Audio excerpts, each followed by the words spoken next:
In the book, it talks about how even confrontation can undermine motivation. And I'm sure that people can feel that they need to, confront their loved one if they are in that state of ambivalence. But it was really interesting to me in the book because, in the traditional ways of treating addiction, I feel like confrontation has almost always been the first step, whether it's an intervention or just the pressure or the ridicule.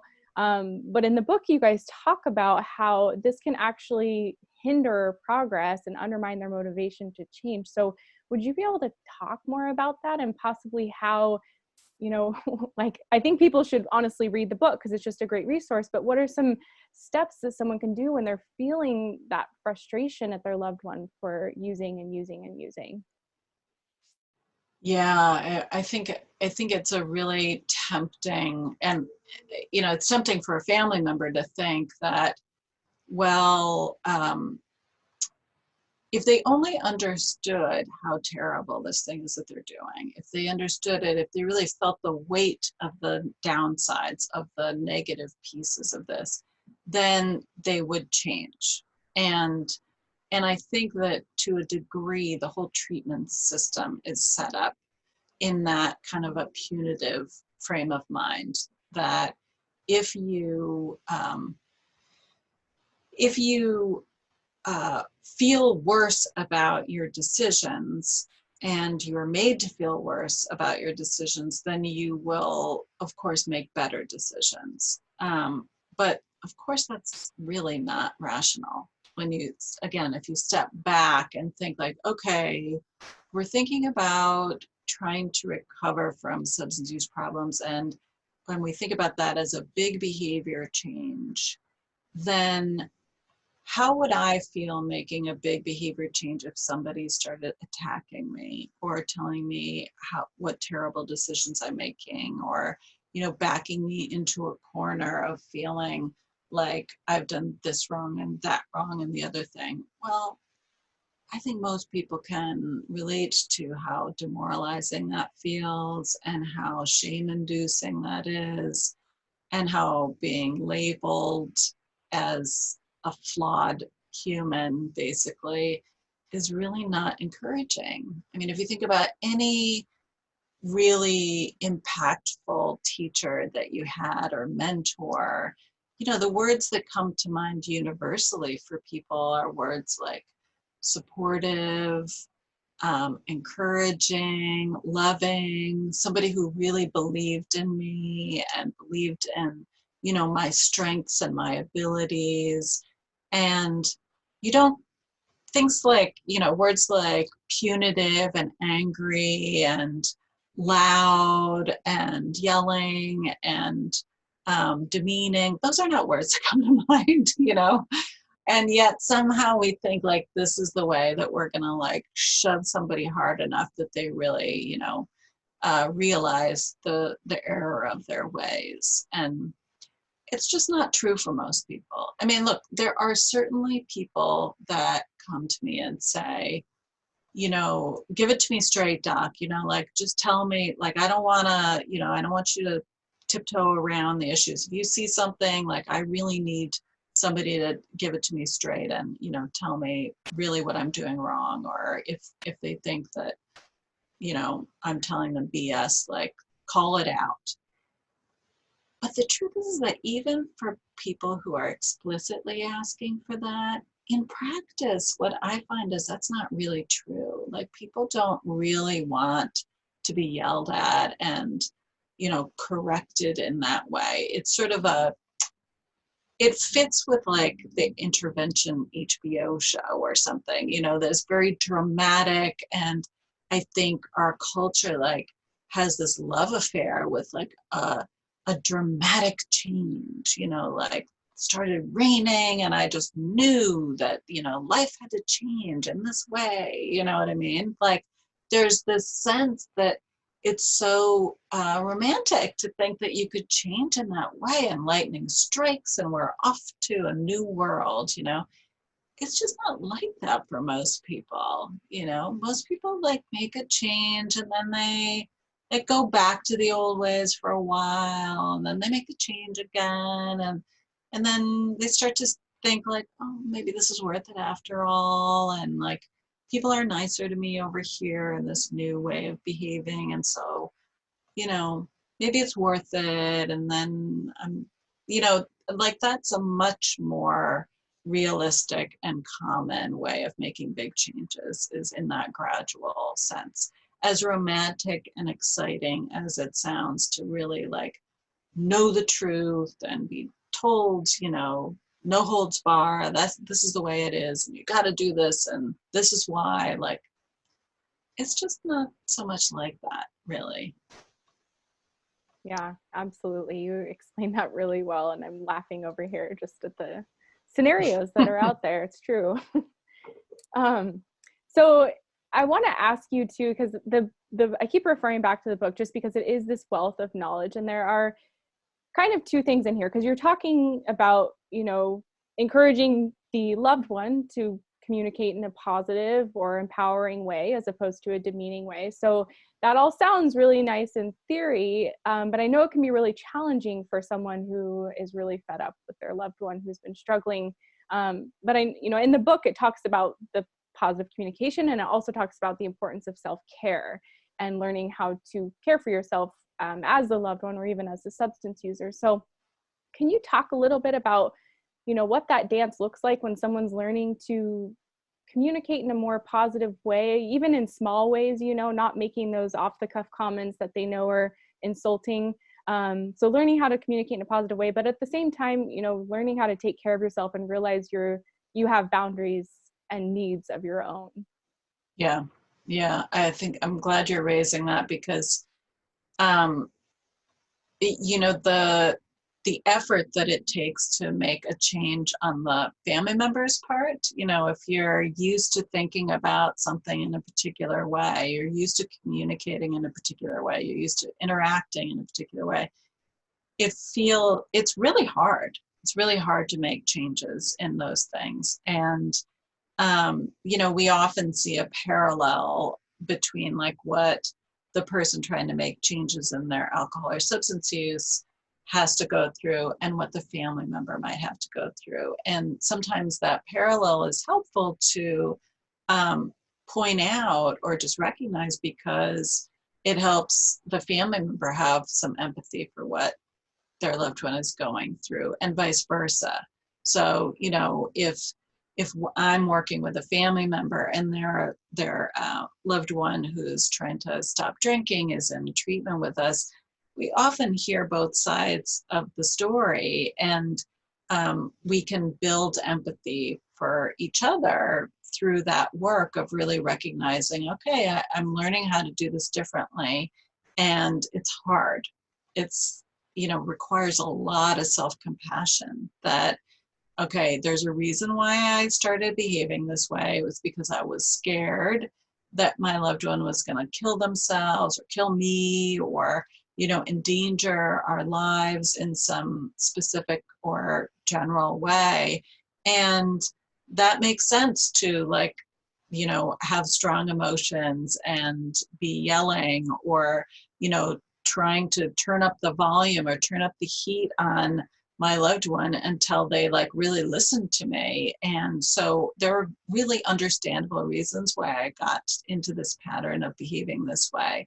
And I think that self-compassion is an important first step, to just acknowledge, like, okay, I'm reading about these new ways of communicating. It sounds like a really good idea. I can see how intuitively it makes sense, but let me take a step to just to take a beat and recognize, like, but there are reasons that I got here, and they're pretty valid reasons. And that fear can lead us to feel really like this is an urgent matter that requires yelling and screaming, and whatever is required, you know, whatever comes out is what's required.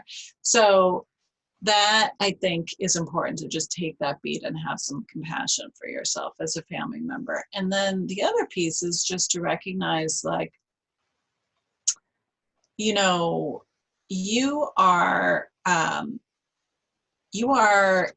only going to be as helpful or compassionate or creative in your problem solving, in your thinking about how to do something differently, if you are taking care of yourself. Like we talk about, like making sure that your gas tank is full, you know, like not going on a long journey assuming that a quarter tank is going to do you. It is not going to suffice. You know, you got to stop. You have to take rest breaks. You have to fill the tank up again. And you have to keep doing that.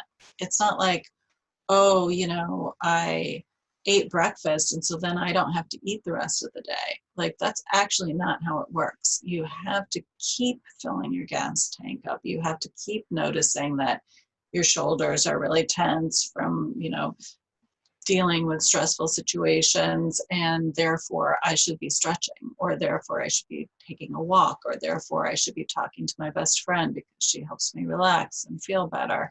Like these are things that actually matter. And if you don't take care of yourself, it will make you a not so great helper.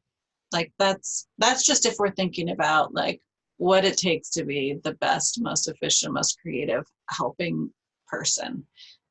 If we're thinking about you as a human being, like if you don't take care of yourself in a chronically stressful situation, like we're often dealing with substance use, you will develop, you know, stress-related illness. I see it all the time. And so it's a really serious matter, and it's something that parents in particular are really vulnerable to not attending to as well as they ought to.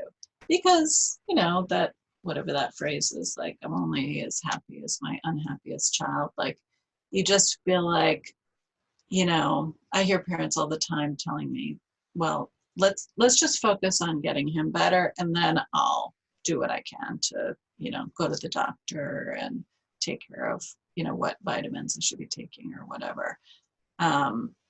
That's not a great strategy. It's like saying you're gonna run a marathon, but you're, you know, not gonna bring any water with you. You know, like it doesn't, you could do that for a sprint. You could do that even for like maybe a quarter marathon, but you can't do that for a full marathon. You're going to run out of gas and you are not going to be a helper anymore, but you're also not going to be healthy. You're really going to damage yourself in the process. So it feels like you're making a choice between either I take care of my kid or I take care of me, and the two cannot meet. But that's not actually how it works. You know, something really striking to me about some podcast I was listening to recently where she said, like, there is no arriving at a balance. She was talking about like work-life balance, you know, like work and family life, and especially now with COVID and, you know, kids at home and all this stuff. There is no arrival place. There is no balance. You know, it's like a teeter-totter where, like, if can you pause time? Well, yeah, if we had the power to do that, you could do that and maybe balance there for a few seconds. But actually, it's a constant effort to try and find balance. It's a constant process. It's not an arrival place. And somehow that's stuck in me because I think that it's similar to me about this issue of like, do I take care of him or I take care of me? It actually has to both be happening. They both are influencing each other. If I'm helping him, I feel like a good parent, and that makes me feel better. But I also have to help myself, and then I'll be more rejuvenated to think in a different way for him. And so this is a long answer to your question. I mean, I feel like there's so many pieces to it for parents. I think it's a very prominent issue. For partners, it's kind of a different kind of issue too, because it feels like your peer is supposed to be helping you too. And so you don't have that peer engagement, and it's not the same thing. Like parents understand, like, it's my job to take care of my kid. Like that's the deal. Like I signed up for it. I had this kid knowing this is how it goes. But when you marry someone, you expect that they're going to be taking care of you as well as you're taking care of them. And in a long life, of course, that's true. But right in the heat of substance use problems, it sure feels lopsided. And that's understandable that people feel like I can't actually take care of myself and take care of my partner at the same time. Like it's really taking a toll. So there's no like magic bullet answer to how you do this, but I think it requires self-compassion. It requires remembering why your loved one, because it's very, I think it's very stressful to think that your loved one is doing something that's insane. Like it's really stressful. Like, oh, I don't know what's going to happen next. Like, why is he doing this? It's crazy. Like, what can I expect next? It's just insane. There's no logic to it. But when you sort of like ground yourself in like, actually, I know why he's doing this. I have a sense of, you know, what the reasonings are. And although they don't seem like they don't make as much sense to me as they make to him, there's still some like calm that comes with like just thinking about what makes sense about this. And I think that that is a self-care strategy, actually, to remind yourself of what makes sense about this and to not be stuck in the panic of like, oh, crazy, crazy, crazy, crazy. I can't take it. You know, that's stressful. And I think it's also, you know, when we talk about communication, you've mentioned a couple times, like the book has a lot of like specific strategies around that I think, and there are other books that are really good. There's a book by Bill Miller called Listening Well that I recommend to anybody that I ever speak to, probably. That's so good. He is he's the person that developed motivational interviewing, which is one of the therapeutic modalities that we write about in Beyond Addiction. And he wrote this book just like last year called Listening Well, and it's got really great, very specific strategies for communicating. And, you know, communication is like, I don't know, like I just said to some family members today, like I want people to focus on positive reinforcement and noticing what their loved one is doing well and what they appreciate about them, like the specifics of what it looks like when they're not using, like how they feel with them and what it looks like and how much they appreciate it and what they notice that feels good to them and all of that stuff. Like I want people to be as specific as possible in their positive reinforcement, and that requires words, you know, communicating specifically.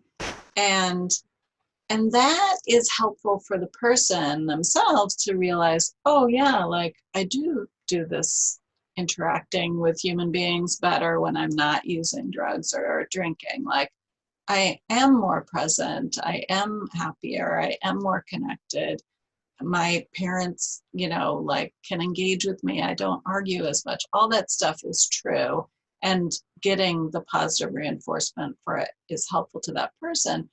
But as a family member, it's also really reassuring to hear oneself notice the positives, because then you're sort of rounding out your experience of this relationship. If all you're ever doing as a family member is going, you're doing that wrong and this is terrible and stop doing this and start doing that, you feel the negativity of that as much as they do.